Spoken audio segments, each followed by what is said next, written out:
વાલા મિત્રો, આજની સવારની પ્રેમી સલામ. જય મસીહ કી, પ્રેઝ ધ લોર્ડ, હાલેલુયા. આજે સવારે મોર્નિંગ પ્રેયરમાં ખાસ પ્રકારની આ બાઇબલ સ્ટડીમાં દરરોજ સવારે આપણે મળીએ છીએ અને પ્રભુનું એક ખાતરીદાયક વચન આપણે જોઈએ છીએ. દિવસની શરૂઆત એક વચનથી કરીએ છીએ અને એ વચન આપણા માટે ખૂબ આશીર્વાદિત બની રહે છે. અને એટલા માટે આ દિવસોમાં જે વચન આપણે શીખી રહ્યા છીએ એ તો પ્રભુએ આપેલા ખાસ આમંત્રણ છે, પ્રભુએ આપેલા ખાસ આહ્વાન વિશે આપણે જોઈએ છીએ. પ્રભુ ઈસુ ખ્રિસ્તે તેની સેવાની શરૂઆતમાં ખાસ શિષ્યોને જે આમંત્રણ આપ્યું, એમના શિષ્યો એમણે પસંદ કર્યા. 3.5 વર્ષ દરમિયાન જુદી જ રીતે પ્રભુએ એમને આમંત્રણ આપ્યા. પહેલું આમંત્રણ એ સેવાનું અને તેડાનું આમંત્રણ છે. માર્કની સુવાર્તા 1 અધ્યાય અને 17મું વચન. સેવાની શરૂઆતમાં પ્રભુ 3.5 વર્ષ પૃથ્વી પર સેવા કરે તો એમને પણ ચેલાઓની જરૂર પડે, એમને પણ શિષ્યોની જરૂર પડે, એમને પણ સહાયકોની જરૂર પડે. અને એટલા માટે એમણે ખાસ ચેલાઓ પસંદ કર્યા, ખાસ શિષ્યો પસંદ કર્યા. અને સેવાની શરૂઆતમાં માર્કની સુવાર્તા 1 અધ્યાય 17મું વચન. પિત્તર અને તેનો ભાઈ આંદ્રિયા માછલા પકડવા માટે જાળ નાખતા હતા અને એ પ્રભુ એમને જોયા. જે રીતે તેઓ જાળ નાખતા હતા, જે રીતે તેઓ માછલા પકડતા હતા, એ એમની હિંમત, એની શક્તિ અને કામ પ્રત્યેનું વિશ્વાસુપણું પ્રભુએ જોયું. અને બંને ભાઈઓને પ્રભુએ એ રીતે કામ કરતા જોયા, એમની શારીરિક શક્તિઓ જોઈ અને વફાદારીપણું જોયું. માટે પ્રભુએ શું કહ્યું? મારી પાછળ આવો.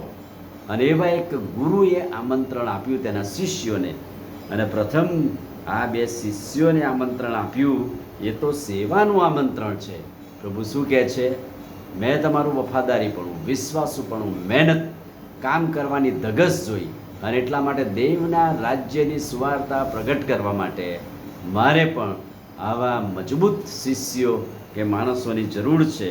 હવેથી હું તમને માણસોના પકડનાર કરીશ. પહેલી વાત તો તમે મારી પાછળ આવો, તમે મારું સેવાનું તેડું સ્વીકારો. અને બીજી વાત, કામ પ્રત્યે વફાદારીપણું, હું તમને માણસોના પકડનાર કરીશ. દેવના રાજ્યને પ્રગટ કરવા માટે આ ખુલ્લું આમંત્રણ શિષ્યોને પ્રભુએ આપ્યું.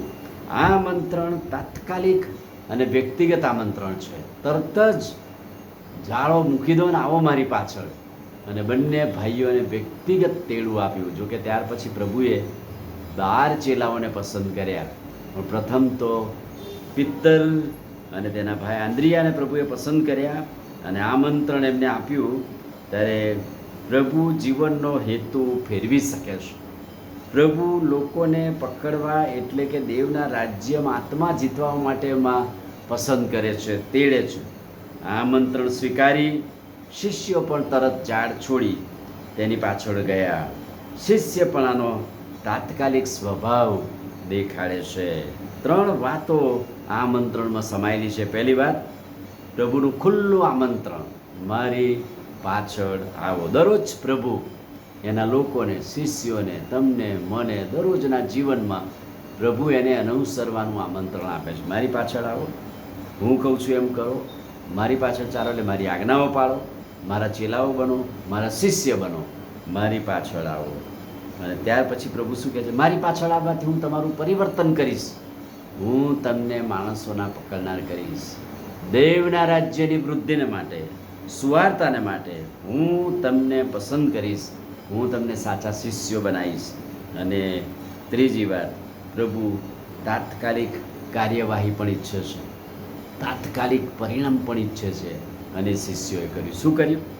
તેમણે તરત પોતાની જાળો મૂકી દીધી અને તેઓ ઈસુની પાછળ ગયા. સાચો વિશ્વાસ તાત્કાલિક કાર્ય તરફ લઈ જાય છે. સાચો વિશ્વાસ બલિદાન માગે છે. અને આ શિષ્યોએ ઝાડ મૂકીને, ધંધો મૂકીને ઈસુની પાછળ ગયા. એનો અર્થ એવો નથી કે તેઓએ પછી માછલા મારવાનું કામ પડતું મૂક્યું. કામ ધંધો તો કર્યો જ, એમણે સેવા તો કરીએ જ, પણ પ્રભુની પાછળ ચાલવાનું એક આહ્વાન તેડું સ્વીકાર્યું, ઈશ્વરની પાછળ ગયા. અને આજે સવારે આ ખુલ્લું આમંત્રણ આજે સવારે પ્રભુ તમને ને મને આપે છે, આવો ને મારી પાછળ ચાલો. આમીન. પ્રાર્થના કરી. પ્રભુ આજે સવારે ખાતરીદાયક અદ્ભુત વચન માટે આભાર. વચનના પ્રકાશમાં અમને દોરો, અમને પણ તમારી પાછળ ચાલવા માટેનું તેડું આહ્વાન આપો અને તમારો મહિમા પ્રગટ કરવા મદદ કરો. પ્રભુ ઈસુના નામમાં માંગીએ છીએ, સાંભળો ને માન્ય કરો. આમીન. God bless.